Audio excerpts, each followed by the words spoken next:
바쁜 하루를 보내며 우리는 수없이 많은 생각을 합니다. 아침에 눈을 뜨면서부터 잠들 때까지 마음속에는 끊임없이 무언가가 흘러갑니다. 그런데 혹시 이런 경험은 없으신가요? 똑같은 상황인데도 어떤 날은 기분이 좋고 어떤 날은 우울해지는 일 말입니다. 같은 사람을 만나도 같은 일을 해도 마음의 상태에 따라 전혀 다른 경험이 되는 것이죠. 부처님께서는 이미 2500년 전에 이런 말씀을 하셨습니다. 모든 법은 마음이 앞선다.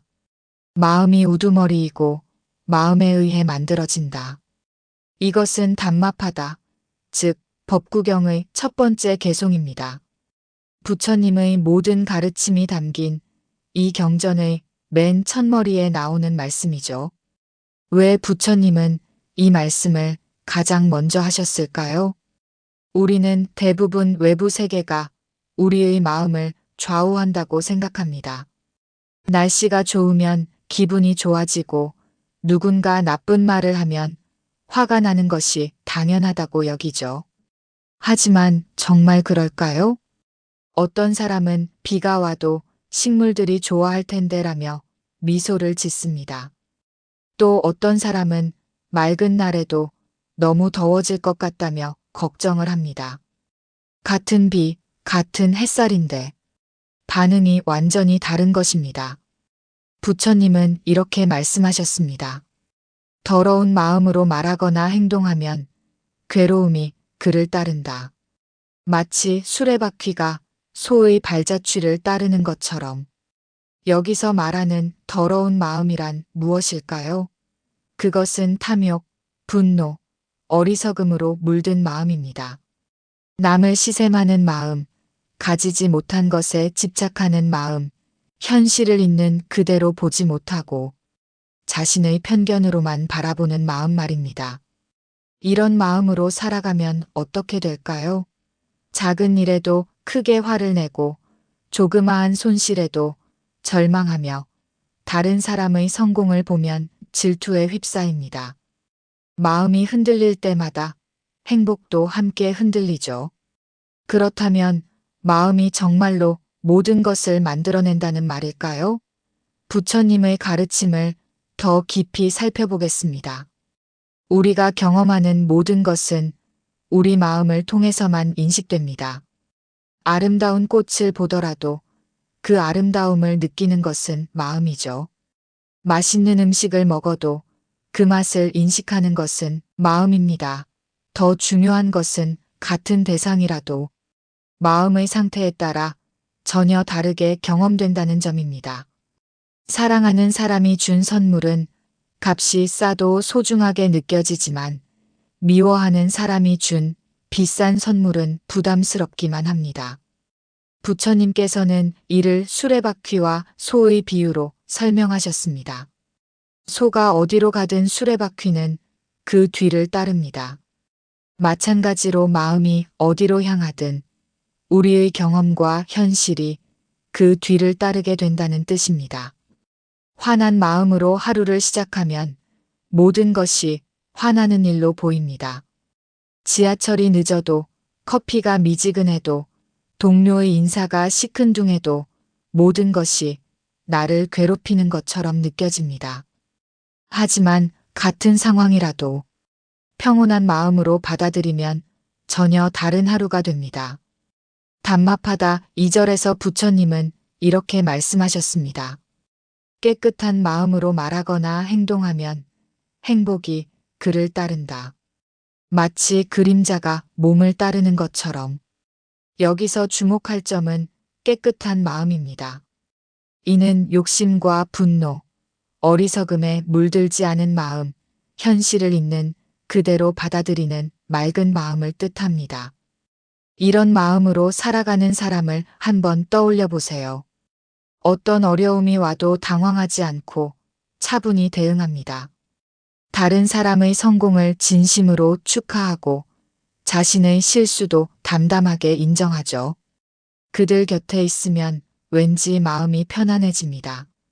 이것이 바로 부처님께서 말씀하신 행복이 따르는 삶입니다. 외부 조건이 완벽하지 않아도 마음이 평온하면 행복을 느낄 수 있습니다. 반대로 아무리 좋은 조건이 갖춰져도 마음이 어지러우면 만족할 수 없죠. 그렇다면 어떻게 하면 마음의 주인이 될 수 있을까요? 부처님께서 제시하신 길은 명상과 깨어있음입니다. 하지만 이것을 어려운 수행법으로만 생각하실 필요는 없습니다. 일상 속에서 실천할 수 있는 간단하지만 강력한 방법들이 있습니다. 첫째, 자신의 마음 상태를 자주 관찰하세요.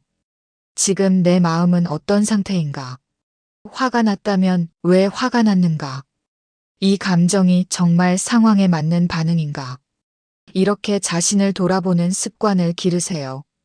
하지만 여기서 중요한 것은 자신을 비판하지 않는 것입니다. 화가 났다고 해서 내가 왜 이렇게 성질이 급하지? 라며 자책하지 마세요. 그저 내가 지금 화를 내고 있구나 라고 담담하게 관찰하세요. 둘째, 판단하지 말고 그저 바라보세요. 좋은 감정이든 나쁜 감정이든 그것을 있는 그대로 받아들이세요. 내가 지금 화를 내고 있구나, 걱정을 하고 있구나, 질투를 느끼고 있구나. 이렇게 있는 그대로 인정하되 그 감정에 휘둘리지는 마세요. 감정은 구름과 같습니다. 하늘에 구름이 떠 있어도 하늘 자체는 맑고 깨끗합니다. 마찬가지로 마음에 여러 감정이 일어나도 그것을 바라보는 마음 자체는 평온할 수 있습니다. 셋째, 숨을 깊이 쉬세요. 화가 날 때, 걱정이 될 때, 잠시 멈춰서서 천천히 숨을 고르세요. 들숨에는 평온함을 받아들이고 날숨에는 모든 번뇌를 내보낸다고 생각하세요.